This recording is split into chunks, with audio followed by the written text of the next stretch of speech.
This is the story of the one. As a maintenance engineer, he hears things differently. To the untrained ear, everything on his shop floor might sound fine, but he can hear gears grinding or a belt slipping. So he steps in to fix the problem at hand before it gets out of hand. And he knows Grainger's got the right product he needs to get the job done, which is music to his ears. Call, click Grainger.com, or just stop by. Grainger, for the ones who get it done.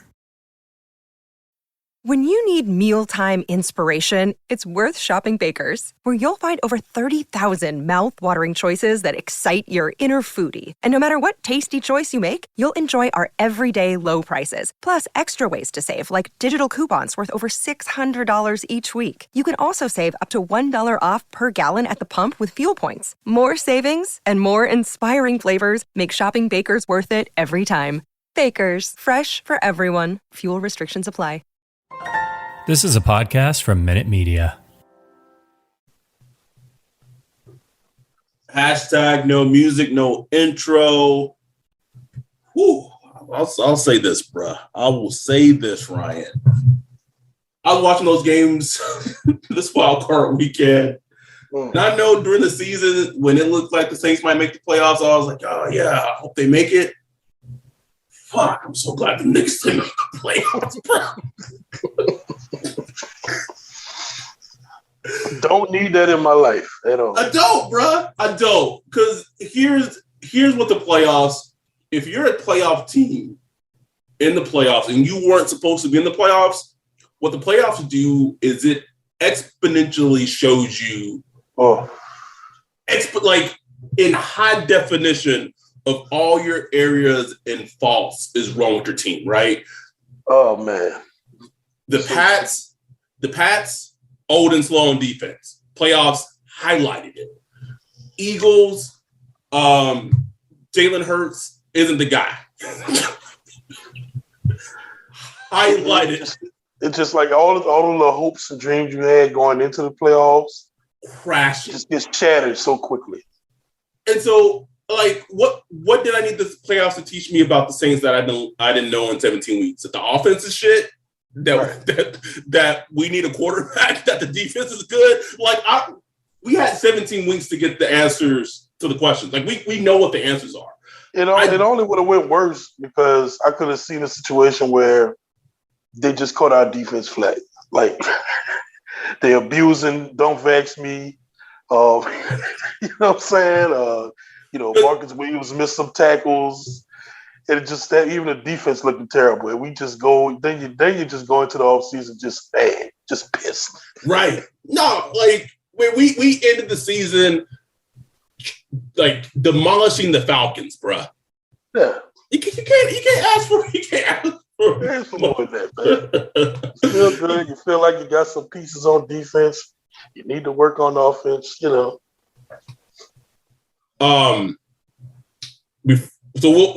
we'll get into deeper playoff stuff. I want to talk about this Saints Twitter Spaces on Twitter today, bro.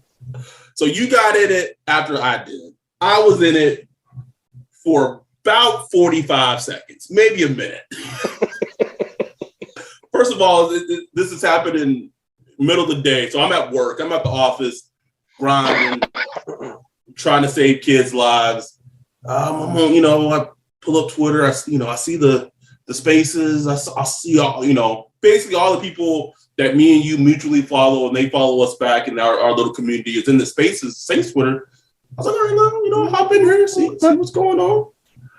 And I get in, and the first all I hear when I get in the spaces, bro, is like Brian threatening to show up at someone's door, bro. Just completely on brand, huh? So, sometimes Brian and I haven't seen eye to eye. Sometimes he's been blocked in the past. But I will say this, right? Brian 100% has held it down for us as a podcast. Even probably when I did the podcast with Nick for the longest time. Like, I don't have any beef with Brian anymore. He's not blocked. Good dude. But I get in the spaces, bro, and it's just like, so much Hey, listen, that's what he do, bro. He'll show up at your house too. He'll show up at your house, take pictures of your front door, and post it on Twitter. Like I I'm know, here, bro. He found it, bro. I know it. I get it, right? I get it. And I'm just at work, and I was just like, man, I'm tired for this, bro. just go back to listen to my music and just chill out, bro. And I know you hopped in it. That's cool. You know, I dipped in there for a little, 30 minutes or so just to see what they were talking about. And Brian's real good at that type of shit. He, he had a podcast with Nader, a radio show and stuff like that. He's real good at hosting.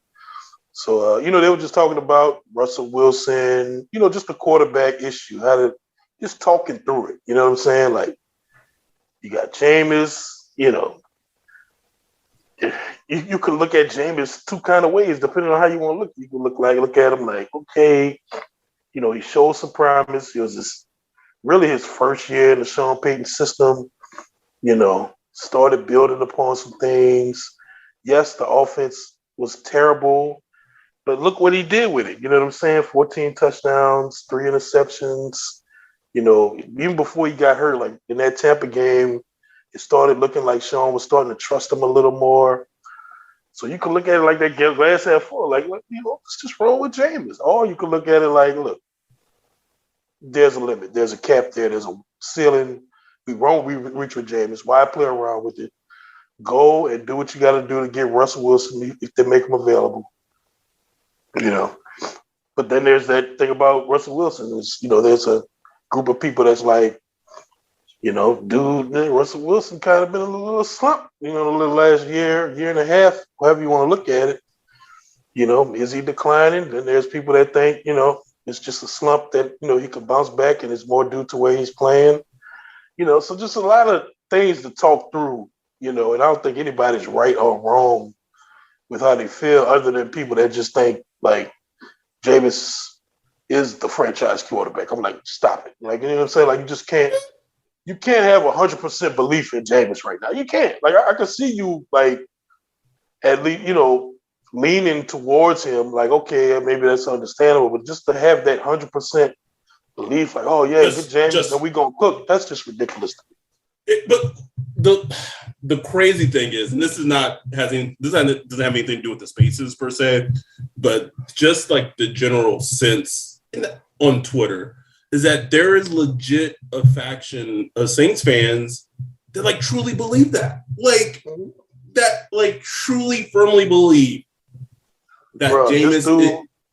Some dude named Aaron got on this motherfucking spaces, and he was running down advanced stats to push the Jameis agenda. Stats, I love advanced stats, but even I was like, what the fuck is he talking about? EPA over 3x3? Like, what the fuck? Like, what the fuck are you talking about? He's number one in this area, number one in that area. I mean, he was running down the list. I was like, whatever, bro. To me, right, this goes back, we've had this conversation, and we've said on this podcast, we've had this conversation in text message, right, is some quarterbacks have it. That's not defined by stats, whatever. Perfect example, Joe Burrow. When he had that season at LSU, he doesn't have elite measurables, bro. He just doesn't. He does not have elite measurables. But when you watched his LSU games that season, he's like, this dude is special. Like, you can't quantify it, right? There's nothing that you could say except when, I guess it's like one of those things when it's like pornography, right? The definition in the Supreme Court. You know it when you see it, right? Mm-hmm. That's like, you saw it with Joe Burrow, and I know people like even when he was coming out for the draft, like people were just like, yeah, like he has to act, but like there wasn't like a huge part of draft Twitter that was just like, yeah, like Joe Burrow, he's like, because he wasn't the standard toolsy quarterback, rocket arm, all that. But what we saw at LSU, and then keep in mind, we're not LSU fans. We don't get too shut about the Tigers, whatever, right? But what we saw at LSU has it carried over to his rookie season. We saw glimpses. He got hurt, and he just kind of has picked up from his rookie season, and he's playing like a top 5 quarterback in the league right now because he has like this it. And I said all that long thing to say, at no point during Jameis's career as a pro, maybe if you want to say at Florida State, maybe when he was with Tampa Bay and even the games he played with the Saints, at no point did I ever be like, man, this quarterback has it. Like, I think that's what, when you're looking for a guy who is not a stopgap, right? Because this is a whole, I mean, my biggest fear for the offseason is that the Saints will trade a valuable draft asset, whether it be a second round pick or maybe the 18th pick, for a quarterback that is not who doesn't elevate the team. Because then it's like, what the fuck are we doing? Right. You're just getting someone in here for what purpose? And so I think Jameis could, with the defense, if it continues to play as how it has played these last couple of seasons, the offense gets completely retooled. Do I think Jameis could lead the team on a deep playoff run? For sure, right? I'm not saying that it can't, but I think it just boils down to what the Saints should be looking for this season at quarterback. And I'm not saying it's going to be easy to find, because if it was easy to find, every team in the NFL would have one. Whether it's free agency, whether it's, well, when I say free agency, I'm talking about where they have to trade for a quarterback, or if there's a quarterback in the draft. If that guy don't have it, that guy shouldn't be on the list. Exactly. And what's frustrating is obviously Sean Payton kind of knows when a quarterback has it, right? He does. Like, did we not see what Patrick Mahomes did on Sunday? He scored 5 touchdowns in 10 minutes, bro. So I think that's another podcast episode in itself, but obviously it can be pinpointed. So whether it's you got to trade for a vet, whether it's Russ, Aaron Rodgers, I don't even know how I feel about Derek Carr, or if you got to, I know, bro, I know. Or if there's someone in the draft that they just love, Kenny Pickett, Malik Willis, Matt Corral, I don't know, whoever the fuck it is. I just want the guy to have it, because if that person has that, then you can go so many ways with it. But if you don't have that, then you're just spinning, bro. You're just spinning the circle. You become what the Eagles are right now. Right. And, the thing about identifying it during the draft process is kind of hard. But you can find it. It's hard. But then times you just don't see, like Justin Herbert. Like I didn't see it. I didn't see it at all. Didn't see it. Looked at him as much as I could, and I was like, this dude ain't it. I would have stood on the table for it. Somebody was like, we would have been on the table stomping the yard together, bro. Like, absolutely not. But we was wrong. But I will say, Mario Cristobal didn't do us any favors, bro. That's true. Like, I don't care, man.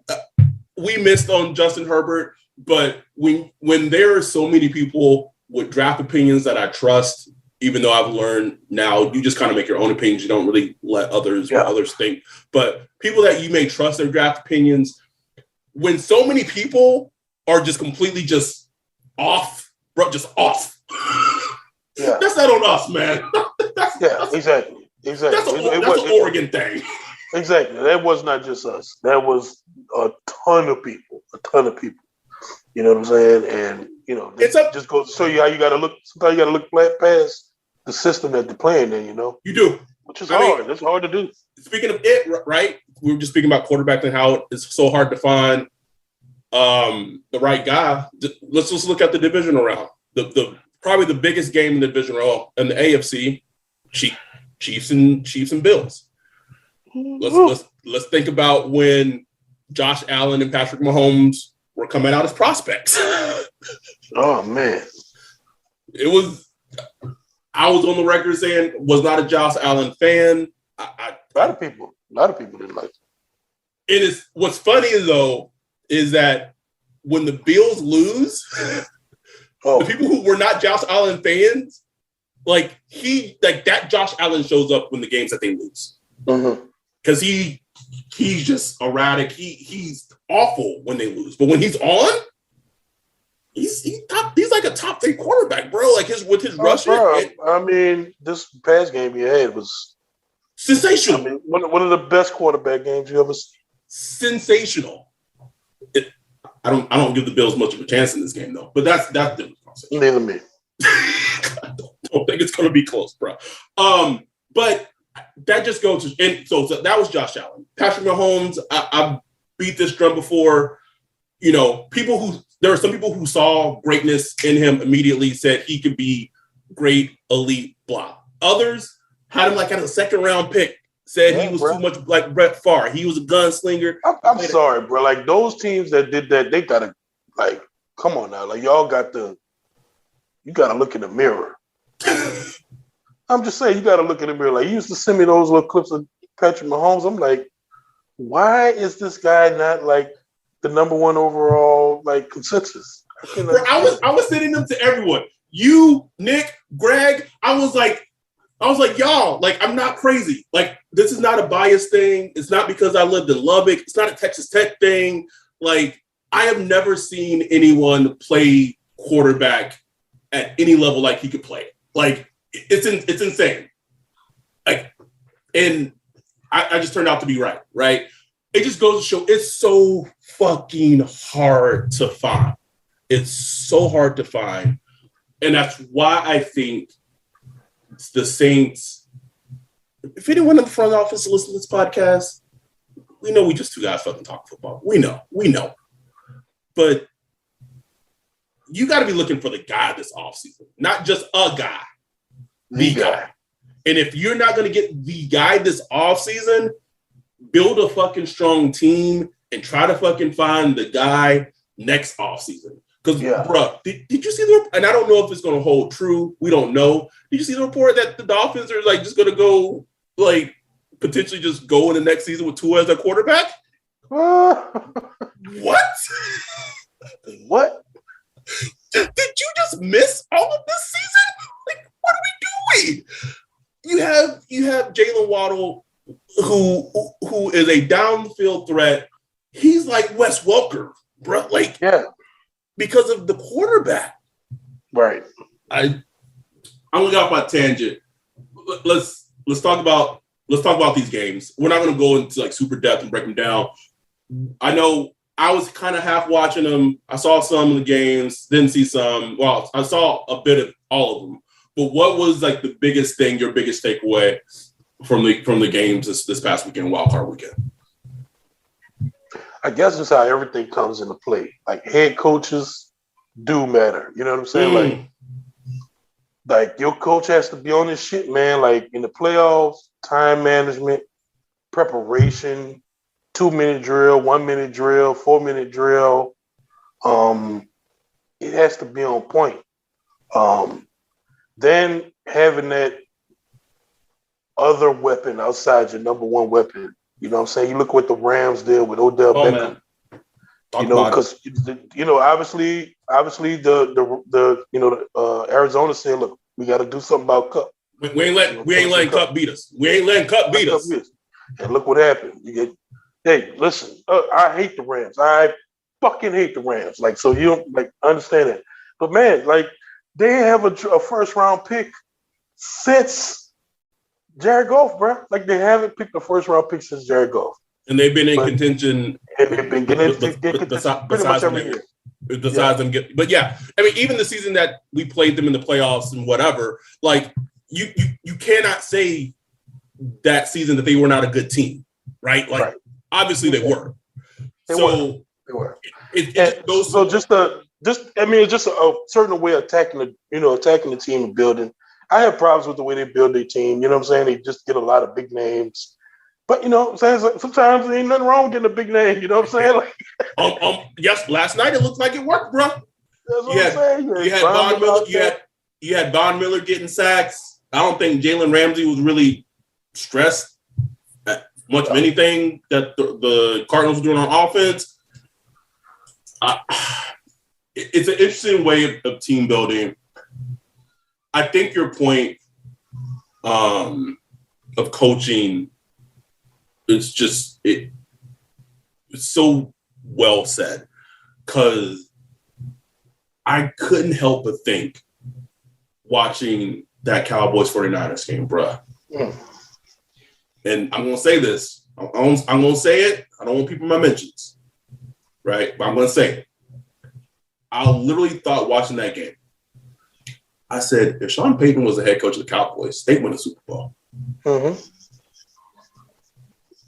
No question. No question, bro. Because what you saw from the Cowboys, and shout out to Mark Sessler around the NFL podcast, he said this during the recap show. He said that the way that Mike McCarthy and Dak had their post-game pressers and they placed the blame on the referees just shows that there is no accountability as for a team. And that starts at the top. Mm-hmm. I was watching that game. So many penalties. You got fucking Randy Gregory DDTing a defensive lineman. What's that? The ball's not even close to him, and you give them a first down. And they had so many penalties. It was just, if you could not have shown a better game of what not to do as an NFL coach. Although Cliff Kingsbury I didn't watch all the game last night, but he I don't know if he's safe. He looked like this was above his pay grade. That's what he looked like. I'm just saying. But Mike McCarthy took the Packers to the Super Bowl, bruh. And can we talk? I know, bruh. We got to talk about that. We got to talk about that quarterback draw. Oh my God! I just didn't get it, and I know everybody is blaming the ref. He didn't get out the way and this and that. It was funny, it was fucking hilarious. But that's not why they lost, bro. You don't do that. You don't do that. You don't put yourself in that situation. You don't put what they doing? I don't get it. It never. And they didn't even bother explaining what was the thought process of doing that. They tried to say that they felt better running 4 verticals closer than throwing a 50-yard pass from the 40 or wherever they were. And I was I'm here you are. You have Amari Cooper, who you paid big money to. You have CeeDee Lamb, that you invested a first-round pick in. You have Dak Prescott, who is a top, whatever you want to call him, number-wise as a quarterback, and you paid him a shit ton of money to be your quarterback. You're telling me that you couldn't, and Greg tweeted it, why would they just not fucking throw 2 fucking Hail Marys and just see what happened? Just see what happened, bro. Jameis did it to fucking Marquez Callaway. Hello, God's plan. And it worked out. So just coaching matters. Even down to the execution of that play. Even if, that play was stupid, but even if you ran that play, it's hurry up and get down ASAP. And then literally hand the ball off to the ref. Ref. But he didn't even do that. It's y'all didn't practice it. But I know people was at his ass at Saints fans were at Michael Lombardi's ass. But that, if you have a coach who knows their shit and holds their team accountable, they know how to do that shit, right? And we saw it even a little bit this season with Jameis. The times that Jameis looked the best, honestly, was in the 2-minute drill. Exactly. Exactly. Going. It just, coaching matters. That's so much. True. I forgot about that. Coaching matters so much in regards to sports in general, but especially the NFL. talent can only take you so far, especially once you get into the playoffs. So this is why I got to segue into this. Got to segue into it, bro. We got to talk about it. Outbreer, we talked about the podcast before, bro. Outbreer had that little blurb. He had it. No, boom, boom, boom. Sean Payton might think, it's in the year round. Maybe, the coaching channels got whispers, the grapevines, blah, blah. Okay, Outbreer said it. Boom, talked about it. Cool. Michael Lombardi on their wild card show, GM Shuffle. He I don't know if he really knows anything. He basically fleshed out what Albert said. Right, but he was incorrect in saying that Sean Payton had a year left in his deal, which is incorrect. Yeah, that's incorrect. Right. And so, did he flesh it out in terms of, did he just take what Altbreer said and just added more information to it? Or is he hearing it from someone else? I know Saints fans, and this is why I'm glad we can do this podcast, because obviously we're just fans, right? At the end of the day, we're just fans. But I feel like we try to be a little educated, a little more educated as fans, and we try to help our listeners just be on the same page with us. There's two sources within the NFL who has said that it is some mumblings. Just mumbles, bro. Just mumbles. That Sean Payton either may want to go into broadcasting, maybe he wants to take a year off. Who knows? And every Saints fan in fandom as homerism is absolutely not. There's no fucking way. Get the fuck out of here. Bullshit. And it's just why? What? Why are we still like this in 2022, bro? I used to be that way. I used to be the same way. And just be bullshit. Fuck you. You don't know what the fuck I'm talking about. Sean Payton's going to be coaching the Saints fucking forever. Man, I used to Mike floor your ass up. But then I got enlightened and I started to understand the business side of football. And what I equate it to is if you're a fan of pro wrestling, before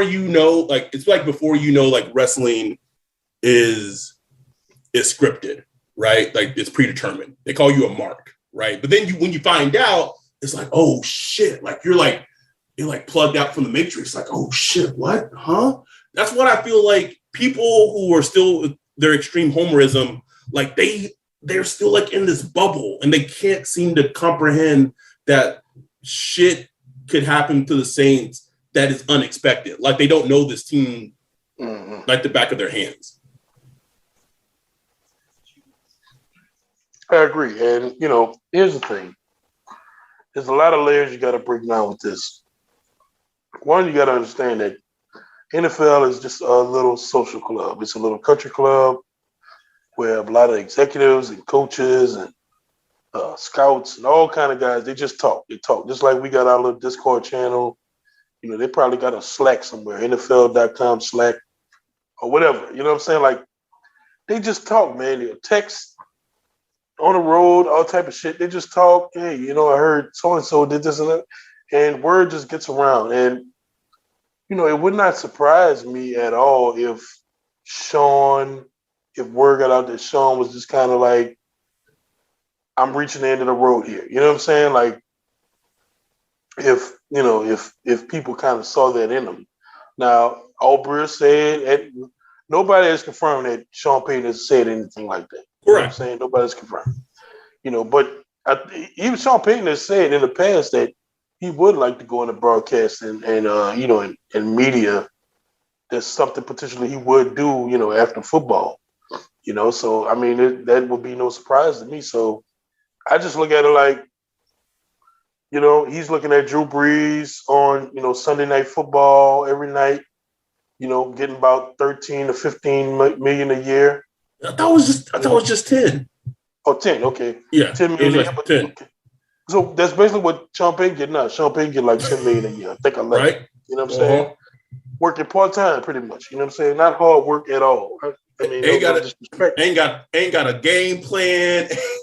Don't if the not team even really good at his job.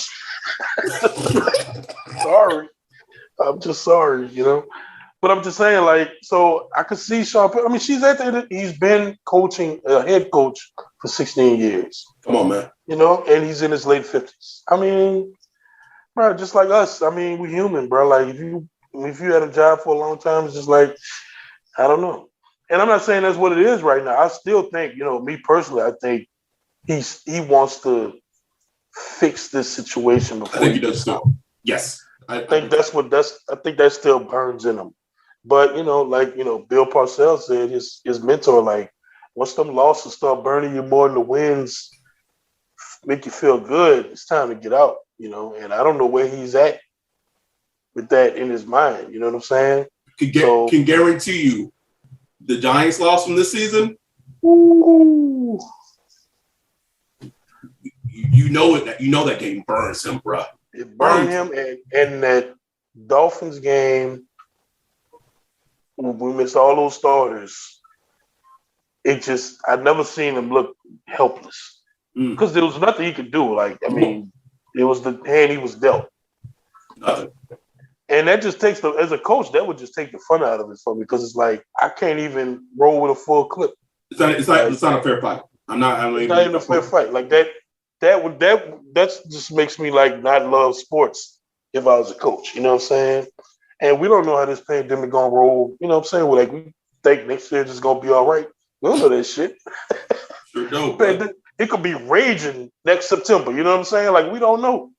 So I could see that's something that just got to be on his mind. Like, man, I just got to see how this shit play out.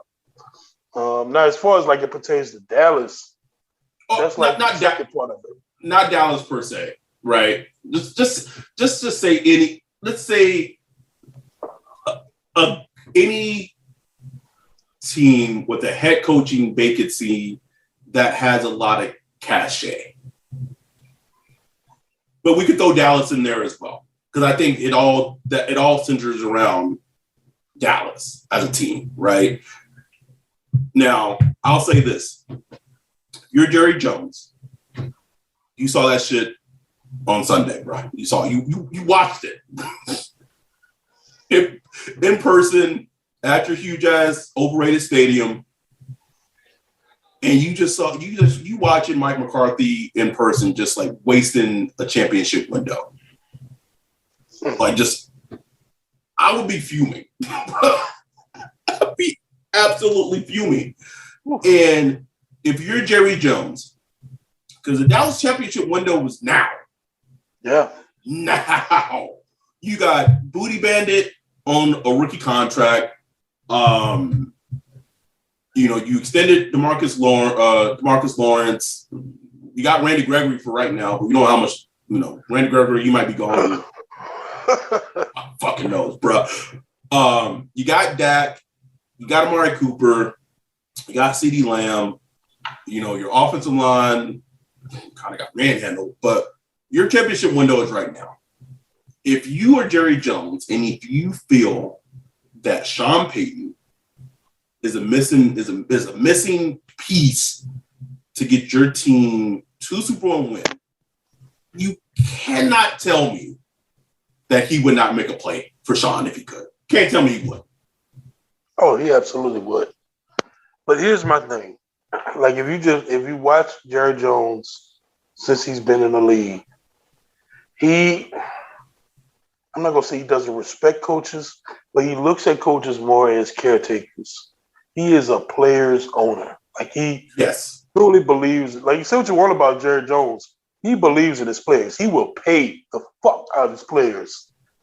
And like, if you a good to great player on the Dallas Cowboys, you set for life, bro. Life. We talked about it, bro. Jerry Jones will make your life great. Yep. You know what I'm saying? That's why so many NFL players would love to go play for the Dallas Cowboys. And he believes in his players. Like, he believes if he gets the right players, he should win a Super Bowl. And he looks at the coach as kind of like just like a guiding influence. He doesn't, I'm not going to say he doesn't care about the coach, but he just feels like coaches greater than players. I mean, players greater than coaches. Yeah. That's why he fired Jim Johnson Yes. And brought in Barry Switzer. You know what I'm saying? Jimmy Johnson, like the architect of building NFL team. Like the team still followed the blueprint of what he did. Yes. And fired him and brought in fucking Barry Switzer. He had ran Parcells out of it. You know what I'm saying? Like Parcells didn't want to deal with the shit. Like he just likes these coaches that just come in and be like a massa, and that ain't Sean Payton. And so the point is, like I'm saying, like he could say, okay, I'm gonna tuck that in and just do what I got to do to win, and like try to get a Sean Payton. I don't know, man. I don't know if he got it in him to give a coach that level, because if you got to give up picks and shit, get Sean Payton. You giving him a team. You telling Sean Payton, this is your team. Hands off. And obviously this is completely hypothetical, if Jerry Jones felt like he could win a Super Bowl or maybe 2 Super Bowls in 2 seasons, if he were to do this, do you think he would see that as a viable risk and option to do? I mean, hell yeah. But that is a question, like, would Sean Payton want to do that? Like, ooh, boy, like, you know what I mean? Sean Payton already getting to it with the media right now and just little New Orleans.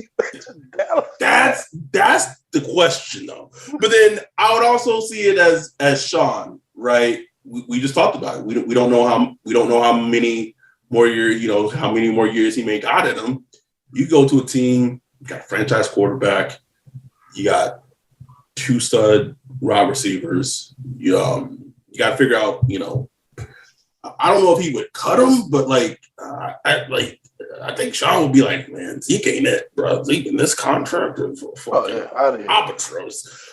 And then defensively, you have an unreal defensive rookie of the year, right? What him being a sexual abuser aside. And then you have DeMarcus Lawrence.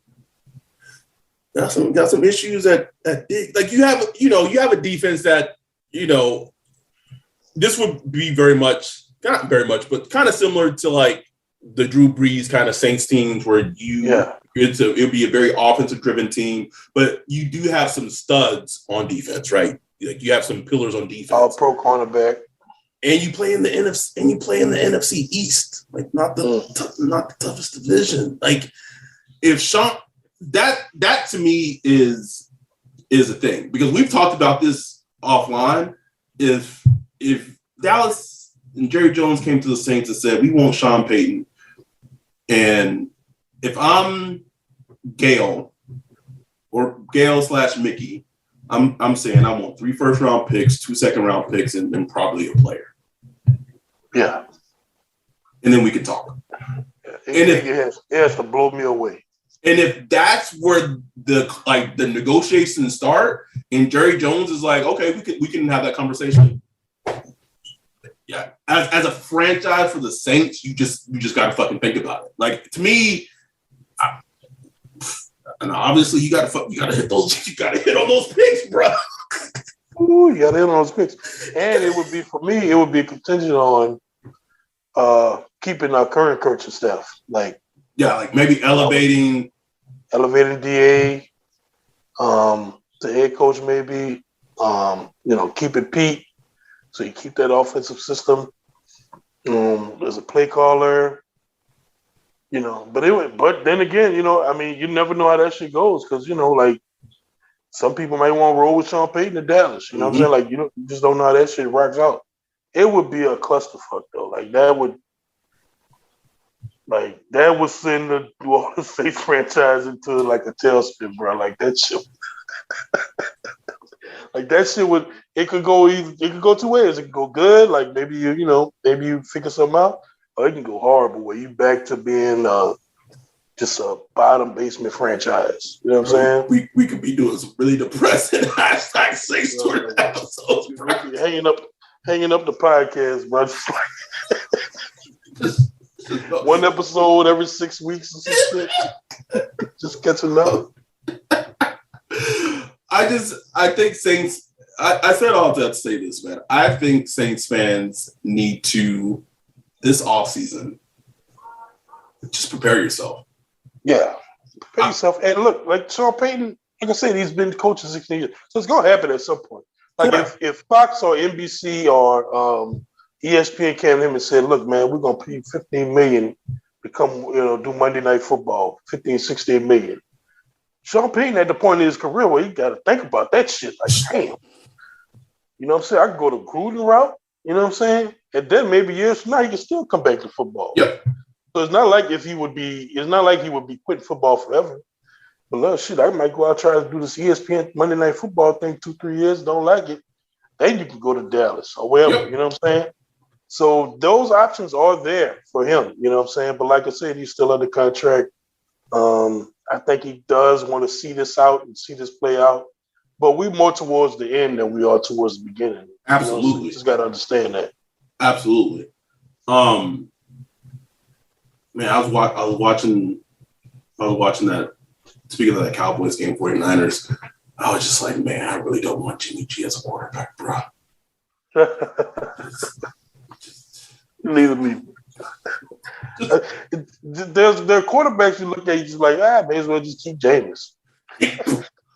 Let's do a little fun exercise, okay? Right now, fun exercise. We're just gonna do in the pod, spur of the moment. Keep Jameis or go with the new quarterback. And this is assuming, I guess, you keeping Jameis on obviously he's going to get paid more than what he got paid this season, but like a reasonable deal, very incentive heavy deal, but something that's reasonable for him to bring back, right? Okay, so let's go through the list. Jimmy G, which you probably have to give up a second-round pick to get him, or Jameis. Just roll with Jameis, bro. Kirk Cousins, second-round pick, or Jameis. Ooh. Man, there's something I like about Kirk, but honestly, a second-round pick though. Second-round pick. That's all. Not first, just second. I mean, damn it, man. Kurt is frustrating, though, Brown. But Jameis can be frustrating, too. This is why this is a fun exercise, bro. I'll probably roll with old Kurt, man. You go ahead and flame me in the mentions. I don't care. 18 for Derek Carr, Jameis. Jameis. I can't buy. Look, Derek Carr had a great year. He did. Undisputed, like a great year. You can't even knock him for it. My problem is the consistency, man. I have yet to see, even this year, he is so up and down, man. And he can be really good, bro. He really can be good, bro. Bro, so you sound like you're describing? Jameis. Yeah, but at least you're not giving up a first round. Yeah. 100%. That's what I'm saying. Yeah. You know what I'm saying? I'm not giving that up. So I'm just like, I just rather just roll with Jameis because I just don't view the Raiders don't view him as the guy. The owner doesn't view him as the guy. John Gruden didn't view him as the guy. Like it's just he's just not the guy, but he's good. He's a good quarterback. Like that's no knock to him as being a good quarterback who has gotten better over the years. You know what I'm saying? But I just don't see him as like, can he start for another?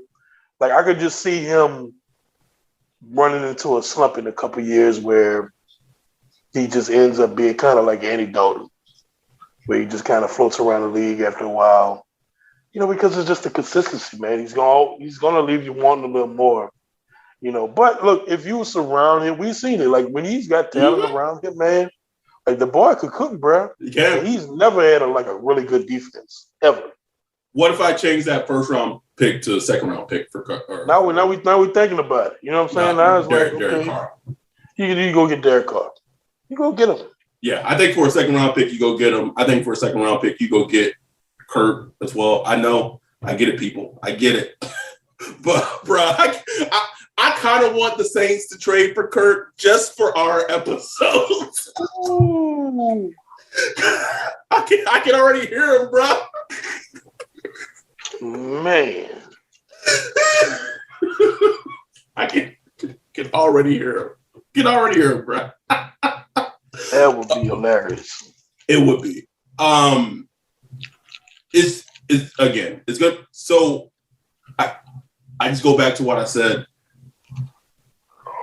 If you're sending a second round pick, bringing in the Kirk Cousins, bringing in a Derek Carr, like those aren't the guys, but I think they are more than stop gaps. They're above what I would consider like the stopgap level of quarterbacks. I don't know how much Jameis is above that stopgap level, at least right now. Yeah. Right. Yeah. I don't know how much above he is for stopgap right now. He might just be right at that stopgap level. Yeah. We don't know. We don't know. You know, it really sucked that he got hurt because I really wanted to find out this season. But even in this season, it's like the offense was just so bad, you couldn't even really evaluate it 100% like you want to. That's true. Anything else Saints wise happening, popping off? We should talk about the all pro teams. So no one. Oh wait, JT Gray, first team all pro special teams up. Yeah. Yep, first team. He's on the first team. And then I got who made second team? I knew it. DeMario made second team all pro again. Should have been first team, but yeah, you know. Was that it? Was it just DeMario and JT Gray?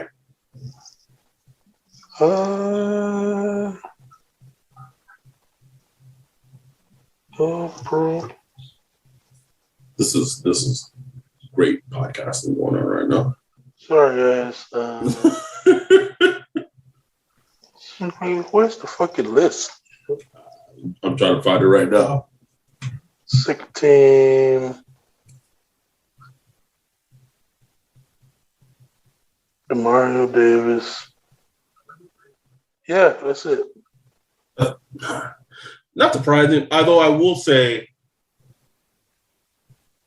I'm a little surprised that like Marshawn Lattimore wasn't good. Yeah, I mean, you had J.C. Jackson and AJ Terrell got in on second team All Pro, which he was good. Like Terrell was good. AJ Terrell was real good this season. He was. Yeah, that was a good surprise. Marshawn had a good ass season, bro. He did, man. He did. Speaking of, I can remember his bad plays, which is a good thing. Like, yeah, there were so few. I just remember the bad ones. Man, I have yet a cornerback has yet this season has been able to shut down Devontae Adams like Marshawn has done. Yeah. Marshawn's done it twice in his career. Nobody, bro. Week 1, and then that game where Brett Hundley started, like he has. I don't know if that's just Marshawn is just Devontae's kryptonite, but like nobody's been able to shut him down like Marshawn did in Week 1. Not seeing a cornerback in the league. So you brought up AJ Terrell. I didn't want to. We kind of had this conversation a little bit. I don't know what's going on between Calvin Johnson or Calvin Ridley and the Falcons, bro. Mm-hmm. It's just I don't know. Weird. I don't know. Is it mental health? Is it him not wanting to be there? I'll say this. It doesn't seem so much like mental health to me. Or maybe if it started off as mental health, it has now become something else. Like, I don't know, man. It kind of just seems to me like he just doesn't want to be there anymore. It's something to keep an eye on, definitely, bro. But it sounds like they want to work it out. Like, let's work it out. And then the Falcons cap situation, I don't know, man. It's funny. I don't know why I did this. I did this because I'm dumb. But I just clicked on a thread, Saints report about like Sean Payton and like if if people would trade him to like the Cowboys. And like the original post is 3 first-round picks and CD Lamb for Sean Payton. And people were just nope. They could offer their first-round pick for the next 25 years. And I would say no. Hall of Fame coaches don't grow on trees.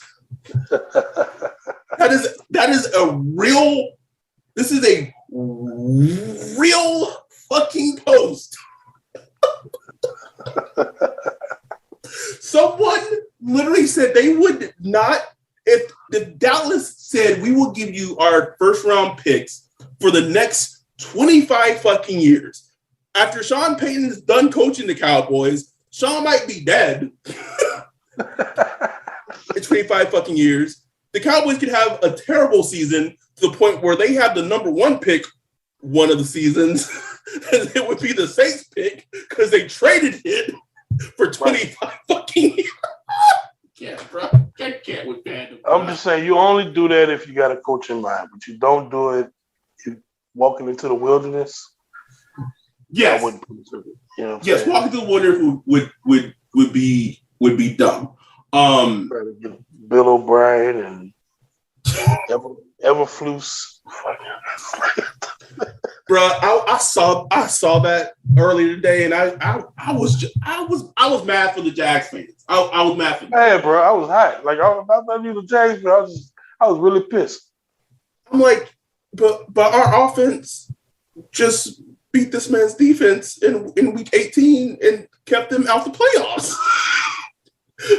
Why would we hire him? Coach? Makes no sense. It's the opposite of what Sean Payton would do. I don't get it. Quick thing, last thing, we're getting out of here. Can we talk about officiating real quick, bro? Oh man, it was horrible. Horrible, bro. It has been objectively absolutely fucking awful. Just awful. They stood out the whole weekend. Every game. Probably not the Patriots game, because that one was pretty blowout. But maybe every game except the Patriots game, they the funny thing is, I don't think they stood out too badly in the Cowboys game. Like, I think that the calls that they made, the Cowboys. Yeah, like the calls they made were all right in the Cowboys game. But it's just that they were there. But like even the Rams game, like I think what's the Rams head coach name? Sean McVay. Sean McVay, like he was out of reviews before the half was over, bro. Like just fixing their own shit. And that just drives me crazy. I just hate that shit. Like, why is a head coach fixing your calls? You know what I'm saying? Like you got the refs, you got these dudes that be on the sideline like in black jackets. You got like a sky judge that's an unofficial sky judge, and you have New York, and you have the review system. It's like, what the fuck are we doing here, bro? Like why can't we get this shit right? You know what I'm saying? Why can't we call it catch or nine catch? Like it's just crazy to me, bro. Terrible, bro. Like just bad product. Terrible. Like if you just like a new, like say you living in fucking France or England or some shit, and you trying to get into football, it's like, what the hell am I watching? Like 10 minutes. It's bad. It's bad for the product. It's people complaining about the referees, and the NFL showed you what they thought about that whole referee deal in the NFC Championship game, bro. They showed you. Like if it wasn't going to get fixed, then it ain't going to get fixed. It's not going to get fixed. It's not going to get fixed. So we can complain. It's just one of those things where it's just. And the funny thing to me is that the NFL has such a vice grip on us, like as fans. Like, yes, the officiating is fucking terrible, but I know where I'm going to be on Saturday and Sunday. Right. Exactly. I guess the last thing to hit on is, it looks like, I mean, we'll see, but it looks like the Saints coaching staff not getting really hit up for head coaching calls. Bruh. And, Jeff Ireland, we'll see. I know he interviewed with the Bears. But, I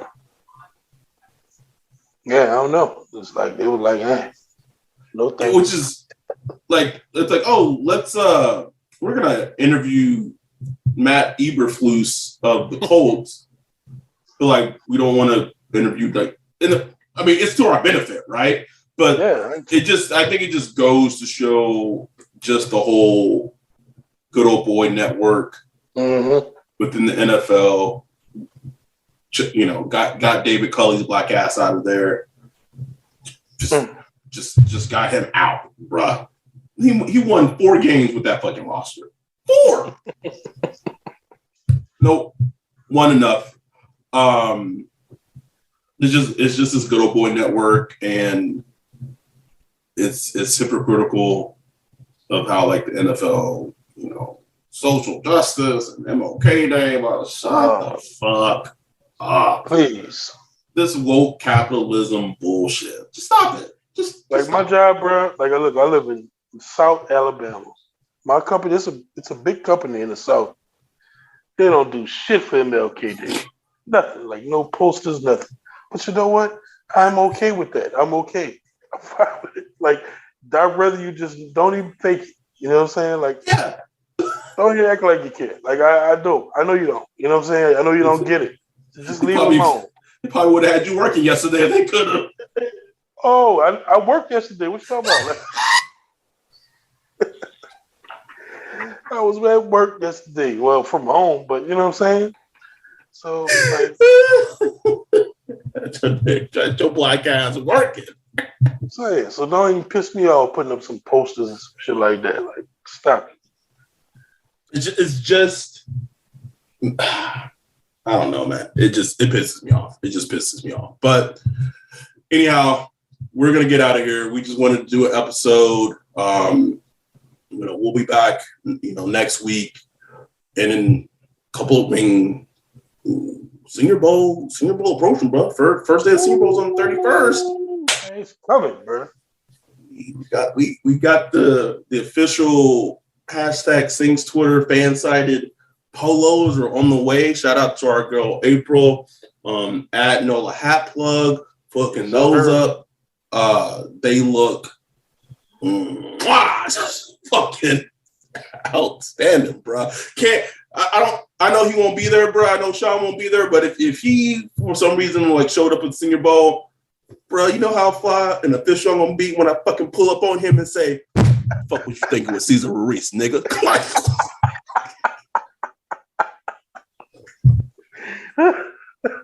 Remove this man, please.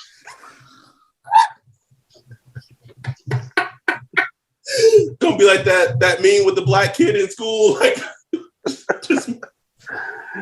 Ooh, you gonna get that Sean Payton look, bro? That look. I don't care. I look right back at him. You know what's funny is like we're not media people, so like, what is Sean gonna do? Get fan-sided to like fire us, and then we'll just be independent dudes doing the fucking podcast again? Like, oh my care. Like, this is not our job. We just run the podcast game for everybody, bro.